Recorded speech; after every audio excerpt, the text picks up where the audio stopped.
Please raise your hands for questions. Coach will start off with questions. Grant? You kind of got a grasp on the identity of this team, how far away, if they haven't shown that already? I don't know if I've got a grasp other than the fact that I think that it's been a fun team to be around, fun team to coach, and the fact that they're working in the direction that we want to go, but we've got a lot of young guys that still are learning the details of some things and the importance of certain things, but their attitudes have been terrific, and we need to get everybody as healthy as we can before we get into it, but it's been a fun group to be with, and I just think it's going to be a group that's going to continue to get better as the year goes on. Steve and Jimmy? What's the biggest difference you've seen in Lamonte now versus maybe a year ago, even 2 years ago, and what do you want from him this season? What do you want to see him accomplish? I think probably the biggest difference, and I believe that any of our coaches were here would talk about his everyday preparation, trying to make every day a good day in terms of his focus in practice, and not only concerned about himself, but thinking a lot about his teammates. He knows that our team will obviously have a different dynamic, but he also understands how he's got to be a leader, a positive leader, and I don't think he is wrapped up in himself at all. I think he's totally concerned with what he can do to help each individual become a better player, and I know how much he wants to win, and he is as competitive as any player that we've coached since we've been here. But his single-day approach for practice and how hard he tries to bring it every day has really been impressive. Jimmy, then Corey. Rick, you're losing a lot of inside points, rebounds, and defense. How do you make up for that? Well, we do feel we've got some inside guys that have the ability to score, but I think we go back to where, a couple of years ago I said the same thing about Grant Williams and some other guys, and it does take them time to understand how they've got to play in tight space and can't mess with the ball on certain areas on the court. But it's up to us as a coaching staff to continue to work at putting those guys in those situations, because we do think we've got guys that can score. We just got to get them in the right place, and we got to be patient with them to give them a chance they're going to make some mistakes early by probably being in too big a hurry. We do think that we've got post guys that do a really nice job of handling the ball and can pass out of the traps if that's what happens. But the biggest thing is just to get them to understand how they've got to be able to operate in tight spaces. Corey, then Rob. Rick, I know a lot of new faces on this team this year, but how excited do you get at this time of the year just getting to see your team get back out on the court, the chemistry they developed, and all the new faces mesh in? Well, it's always exciting to when you get going, because especially if you got a group of guys that you enjoy being around. And I can tell you, as a coaching staff, we enjoy these guys because they've proven to us, starting back at the end of last year, and then when the new guys came in, the way they really took these young guys under their wings and really tried to teach them what it's going to be like, the way that we try to do things here. And that's been a fun part, to see our older guys really help these younger guys, and the younger guys embrace it. And so that part of it's been fun. And then once you get going with the season, now you're trying to put it together. A lot of things that you continue to try to clean up, little detailed things that the younger players don't quite understand yet, but that's part of it when you start over with certain players. But it's been a good group. They do want to be a good basketball team. They do want to learn. And I think they really like each other, which is a big thing. Coach, how are you going to use Josiah? I mean, he's a guy that can do a lot of different things. Is he going to play with the ball in his hands, off the ball? What are you thinking? Rob, I think what you just said, in every way that he can, that we have to, because he's the kind of player that I do think he's very versatile. I think he's a very unselfish person that's willing to do whatever you ask him to do, what his teammates need him to do. But I think we'll use him every way that you can possibly think about using a guy, because he's that versatile, that playing the point, playing off the ball, doing whatever. He's going to make, he's always going to try to make winning plays. He loves to pass the ball, maybe to a fault right now. That's something that we're trying to get him to understand. He needs to look for his shot a little bit more than he has done, but his instincts are have always been, what can I do to run the team and get my teammates in places where they can score and make them better, which is a great trait for anybody that can be a lead guard. But we do think that he's got to get a little bit more of a scoring mentality. Marshall, then Vincent, Zach. Rick, when you lose so much talent, so many starters to the NBA, can fans expect the same style of play with a whole new crop of guys? Or when you get these new guys in, do you change the way that some of these guys play? Well, I think they will see the base package of what we do and the things that we believe in. But I think every year, and even throughout the year, you start tweaking things, you start changing things. I mean, you go into every year with a thought process as a coach and staff, how you want the team to play and what you think they need to do. But you also you go into it by not putting players in boxes because they might start surprising you with some things. So we actually throw some things out there that we're not sure we're going to use or not use, but sometimes they might make us do some things that we didn't think that we was planning on doing early. And so players have a lot to do with your style of play, but we have done things. We will be different in some areas. There's no doubt about it. I think some of the things that we do on offense will be a little bit different, but yet you'll see a lot of the same base package that we use. Defensively, you have to work hard with young players to get them to understand the team concepts that you're putting in, whether it's ball screen defense, your help side defense, whatever it may be. We want to be a team that's hard to guard on the offensive end. We want to be a team that you have to prepare for, and it's a difficult job to prepare for us. But we also know that the key is our players make all that really work, and so we do spend a lot of time trying to figure out everything that our guys can do and individually, but try to build on that. And going back to the question about inside, we've got some guys that we think that can score, but we know that we've got to every day spend time to help them grow, because a lot of them have scored in different ways, and that I don't think that some of that can happen here or in college basketball. And so we're just, again, trying to look at each one of them, and they might make us change our offense or our defense, but by what they do, and we hope that happens, to be quite frank. Vince, Zach, Joe Rexrode. Can you talk about the background in recruiting and ultimately signing Olivier, and what are the early returns you've seen from him?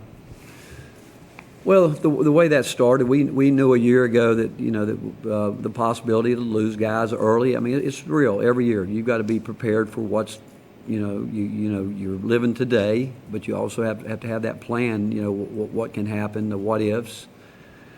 And we knew as the season went on last year that we'd like to add a couple front court players. And Kim English at the time was at Colorado, and he and Mike Schwartz had worked together and are terrific friends. And Kim had called Mike and said that he had saw a young man play, and he said he's a terrific offensive rebounder and there's somebody that you guys should look at. And Coach Schwartz jumped on it, and from that point, from the first time that he laid eyes on him, he said, "This is who we want." And so we, the staff worked hard trying to get him here, and we're excited about him. He's talented.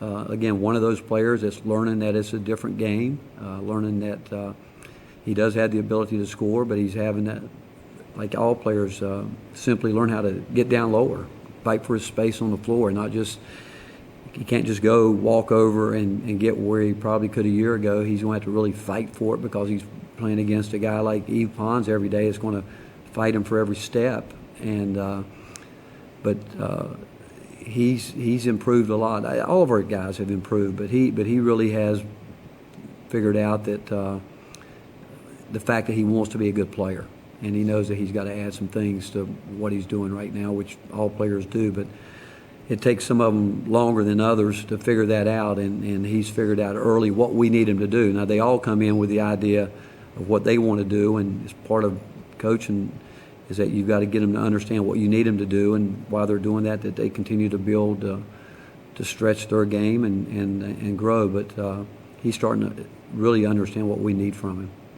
Rick, bringing Kim onto staff, what went into that decision, and what have you seen from him since the end of last year, April. What was that? I'm sorry, I didn't. Bringing Kim English onto staff, what went into that decision, and what have you seen from him since Well, April? I've always thought that when you have a staff, I think the coaches have to all be involved in it, and I have always wanted to have people on our staff that either guys that played for me, guys that I really personally know, guys on my staff really have not just a relationship, but somebody they really know. Because I don't think you want to experiment with chemistry and all that stuff. I think it's important that, just like recruiting, you've got to dig into that. But I've always relied on our coaches because they spend more time together than probably with me on a daily basis with everything. But Kim has added a lot. I mean, he's young, he's energetic, can still play, and I think the fact that he's made such a great, really a quick impact with our players. They trust him, which is really, really important. I think they respect where he has been, what he has done. But I think more than anything, like our staff, we're very much a hands-on staff. We love being with our guys.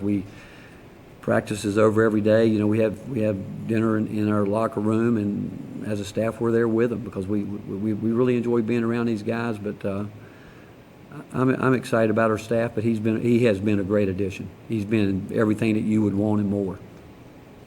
Joe, and then Lewis, and Wes. Hey, Rick, wondering about Josiah. How is his feel right now for the point guard position? How much work has gone into that? Obviously, a lot of work went into Jordan. I was wondering if maybe you could compare where he is at this point to Jordan at the same point. And then, long question, on the point guard minutes, are you looking at it basically like 40 minutes that's going to be split between Josiah and Lamonte some way? No, I don't. Right now, well, I can tell you, Josiah all summer spent his entire time learning that position because it's the most demanding position that we have on our team, to learn what we want from that position. And I thought he made great strides with it. Lamonte this summer, we were making sure that he got healthy. And then, Josiah's had to deal with some groin injury here that last, couple weeks where he hasn't been out there. But to answer your question about feel, he has great feel. To answer your question about the minutes, I like to think that whoever those guys, I want to move them around because I don't want any one guy to get locked in, because I think defenses can really game plan for them. And how it breaks down minutes-wise, who's there the most of all, I don't know how that's going to be. I really don't. But I know that we're counting on both of those guys to play a lot of minutes. And I think they're going to really complement each other. I'd like to hope that even our third, if you want to talk about our third perimeter guy out there, I like to even think that he's capable of running a point at times. So I think the more you can move players around, I think it makes them more effective. And I like the versatility that I really believe, because if you're at practice today, you're going to see Jordan Bowden playing the point against Lamonte Turner, because Josiah won't practice today. And I think that benefits Jordan Bowden probably as much as anybody. And so the way the minutes will, in terms of point, this, that, I'm not sure how that's going to play out. Lewis, and Wes, and Gene. Rick, with the rule adjustments this summer, three-point line moving back, that shot clock resetting, does that change the way you guys prepare at all? Do you take that into account when you're practicing, preparing for the season? Well, it's back, and obviously we're going to play back off that line. It extends our defense another foot or whatever it is, because we normally play with our heels on that line. Defensively, offensively, we want to use that line as for our spacing, obviously, and so it does open up the court a little bit more. One thing we worked on really hard, we continue to work on, is that corner shot, so guys don't step out of bounds, because it is back there. It's not back as far as the NBA line, but it's there. And I think you'll see that a lot early in the year in college basketball, guys running and back in that corner area, stepping out of bounds a little bit. I don't think I've seen it affect shooting that much. I think nationally it will, if you go by what's happened in the past, the national average will probably go down just a little bit, but it'll come back up and be better than where it was. Players do a great job of adjusting with that. But I do, again, I was in favor of that rule, and only thing that I really wish that we could figure out a way not to have the different lines on the floor. I think it's difficult. I think it's probably harder for the women because wherever we go and practice on an NBA court, we seem to play off the NBA line, which in some ways it makes it even look more spacious out there. But players seem to play off the line that's further back, and but that's something that will, everybody will have to deal with for a while because there will be two lines on most courts. West and Gene. Rick, I think everyone here has seen Jordan Bowden go on those little streaks sometimes where for a couple weeks there he'll be a really big scorer. Do you think he knows just how much he's going to have to do that on a consistent basis for this team, and have you had those conversations with him?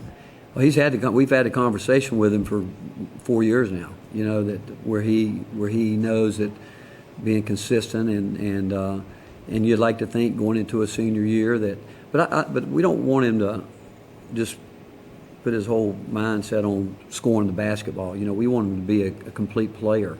We think that he can affect games on the defensive end. We do want him to understand he's going to be probably game planned for a little bit different this year than he has been in the past. I mean, people did pay attention to him, but not to the extent that I think he'll get this year, so that's going to be really important. He's worked hard to get better. He's worked hard physically to improve his body, and he practices very hard every day. He always has.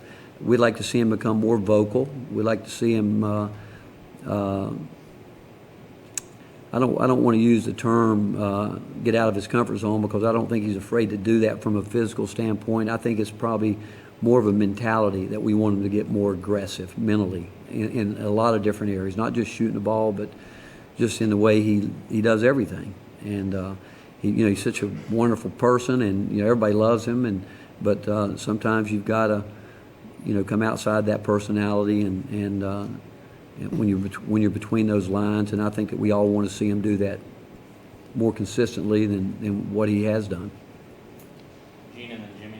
Rick, as this thing goes along, I mean, do you feel good as you transition to a more guard-heavy team? Do you feel good about the guys that you have, their ability to kind of create shots for themselves and for other people? And second part of the question, last year you had either Bowden or Lamonte as that first guard off the bench. Where are you as far as finding out who that guy's going to be, or do you already know?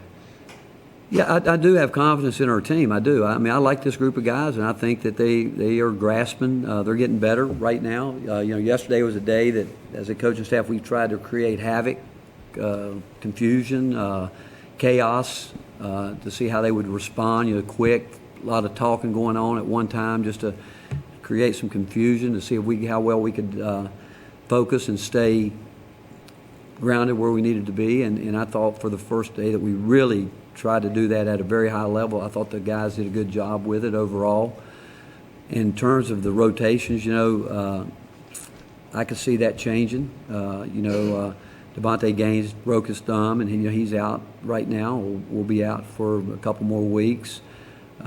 Get Josiah back, and I do think that Jalen Johnson is working hard to be able to be a person we can count on. But, depending on how things work out with, Urosh will determine really how much we will be able to play Epons inside-outside to where we wanted to maybe get a little bit bigger.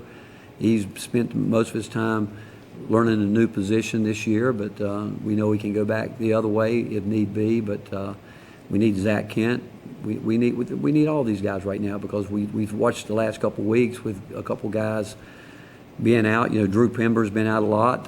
He's been in practice the last couple of days, and he's shown the instincts that we saw when we were recruiting him. It's a whole new game for him, learning how hard it is, how physical it is, how demanding every possession is, learning how to go from one play to the next play to the next play to the next play, and the speed of the game. But he shows, he just does some instinctive things that impress you. But he's going to have to be a guy that learns probably every position on the floor except probably the point right now. So he's a guy that we could swing a couple different ways. And we do have good length That's the one thing that you see in practice with our size out there, that deflecting more balls right now, and because of the length of our frontline guys, and even our, you look at it when Josiah's out there and Devontae gets back out there, and Drew, that's 6'10", 6'6", 6'7", long wingspans, and so that way it does change us a little bit. But as we go, I think, and I don't know what the timetable will be, but we'll somewhat settle into a rotation when we get everybody back. It'll be based on performance. They will decide that. Our players will decide how we're going to end up playing and how we're going to, our rotations. They will decide that with how quickly they all understand the role that they need to play. Rick, a lot of prospects have said they want to go to Tennessee because they know they will be developed as a player to a maximum level. And I wonder, has that always been the case with players that you've tried to recruit, or has that become more important to prospects in recent years? No, Jimmy, it's always been the case. We've always believed in our player development program, and I think a lot of schools do a good job with it, I'm sure, but it is of the utmost importance here. That's why you start with our strength and conditioning program, and I've been blessed. Todd Wright was with me for 20 years, and now Garrett Maidenwall, who comes out of that same school and worked with Todd. And when I came here, there was no doubt that Garrett was the guy that was coming with us, and what he does on a day-to-day basis. And then you get here, you normally when you go into a new place, your training staff is in place, and Chad Newman's one of the best that I've dealt with, and those two guys are really important in terms of your player development, because you're asking guys to put a lot of time in. You're asking them to improve their bodies and extend their bodies, and it's not just during the season, because I do believe the old adage that players are made in the off season. They continue to get better during the season, but they're going to make those big strides in the off season. So that part of it's really important for us and for them. And then I think the work that the coaches do with them, not only from a physical standpoint, working on every day their daily vitamins, where they come in and work on the things that we want them to do at the very least. We need to get those in every day, but also from the film work our assistants do with them to continue to teach them the mental side of it. I think that's been at the end of last year, one of the things that we talked about. We've always felt like that we've put a lot of pride in our player development program, but we talked about how can we take it to another level, and we've tried to do that in the off season, and pretty much with our coaches being able to spend as much time that they're allowed to be with them, with our players, and our players have embraced that, and so it really is a commitment from the entire staff, and not just coaches, and the players have to do their part, and then obviously again, I can't emphasize enough what it means to have. We have a great medical staff here, what they do, and then what Chad and Garrett, what they do every day, and Lauren, our dietitian, what she does. I mean, our guys love it. I mean, if you would come over after practice one day and go down the locker room and see her there, and how much pride she takes in doing her job, and what Mary Carter does to make sure that everything's in place from her end. It's a staff commitment, and because we do believe in putting our players first, we think we're here to help them grow in every area, every facet that we can to help them grow, but that's really what makes the job fun, to see these guys get better. It really, because the better they get, the better we're going to be as a team. That's all the time we got. Thank you, Coach. Okay, thank you, guys. Availability begins at 1.